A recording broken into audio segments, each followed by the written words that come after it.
ମୋର ପ୍ରିୟ ଦର୍ଶକ ବନ୍ଧୁ, ଆଜି ଆପଣଙ୍କୁ ଗୋଟିଏ କଥା କହିବାକୁ ଯାଉଛି। ସେ ହେଲା ଯେ ଆମେ ମଣିଷ ସ୍ୱପ୍ନ କାହିଁକି ଦେଖେ? ଯେପରି ଗୋଟିଏ ମେମୋରିରେ 500 ହଉ, 1000 ହଉ, 5000 ହଉ, 10,000 ହଉ, 10 ଲକ୍ଷ ପର୍ଯ୍ୟନ୍ତ ମେମୋରିରେ ଫିଡ଼ିଂ ହେଇ ରହିପାରିବ। କିନ୍ତୁ ଆମ ମୁଣ୍ଡରେ ଯେଉଁ ମେମୋରି ଅଛି, ଇଏ ଅନନ୍ତ କୋଟି ଜନ୍ମର ମେମୋରି। କେତେବେଳେ କେଉଁ ସମୟରେ କ'ଣ ଦେଖିବା ଏକଥା ମଧ୍ୟ ଆମେ ଜାଣି ନାହାନ୍ତି। ସ୍ୱପ୍ନ ଯଦି ମଣିଷ ନ ଦେଖନ୍ତା, ସେ ରାତିରେ ନିଶ୍ଚିତ ଭାବରେ ଶୋଇ ମଧ୍ୟ ପାରନ୍ତା ନାହିଁ। କାରଣ ସେ ସ୍ୱପ୍ନରେ କିଛି ଷ୍ଟୋରି ଦେଖେ, ସେ ଭଲ ହେଉ ଅଥଚ ମନ୍ଦ ହେଉ। ମୁଁ ଆଜି ପ୍ରାକ୍ଟିକାଲ କଥା ଗୋଟିଏ କହିବି। ଝିଅ ପ୍ରତ୍ୟେକ ଦିନ ସେ ମୋବାଇଲରେ ଭୂତ ପିକ୍ଚର ଦେଖେ। ପ୍ରାୟ 6 ମାସ ବର୍ଷ ଖଣ୍ଡେ ଦେଖିଲାଣି। ଦେଖିଲା ଭିତରେ ସେ ଆଜି ଖରାବେଳେ ଶୋଇଥିଲା, ହଠାତ୍ ତା ଗୋଡ଼ କିଏ ଟାଣିବାରେ ଦେଖିଲା। ସେ ଟାଣିବା ଭିତରେ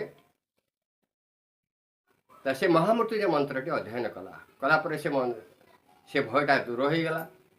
ଉଠିକି ମୋତେ ପଚାରିଲା ଯେ ବାପା ଆମେ ଏଇ ସ୍ୱପ୍ନ କାହିଁକି ଦେଖିଲି? ନା, ଏଇ ସ୍ୱପ୍ନ ଦେଖିଲୁ ଏଇଥିପାଇଁ, ତୁ ଯେଉଁ ସିରିଏଲ ଗୁଡ଼ାକ ଦେଖୁଥିଲୁ, ଭୂତ ସିରିଏଲ ଗୁଡ଼ାକ, ସେଗୁଡ଼ା ତ ମେମୋରି ଅଲରେଡ଼ି ଫିଡ଼ିଂ ହେଇକି ରହିଥିଲା। ସେଇଟା ତ ଆଜି ଆଖି ସାମ୍ନାକୁ ପଳେଇ ଆସିଲା। ତେଣୁକରି ବନ୍ଧୁ, ଆମ ଜୀବନରେ ବା ଆମ ମେମୋରିରେ ଅନନ୍ତ କୋଟି ଜନ୍ମର ମେମୋରି ଫୁଲ୍ ହେଇକି ରହିଛି। କେତେବେଳେ କେଉଁ ସମୟରେ କେଉଁଠି କେତେବେଳେ କ'ଣ ଦେଖିବା ଏକଥା ଜାଣିନାହାନ୍ତି। ରଖୁଛି ଆଜ୍ଞା। ନମସ୍ତେ, ନମସ୍ତେ, ନମସ୍ତେ।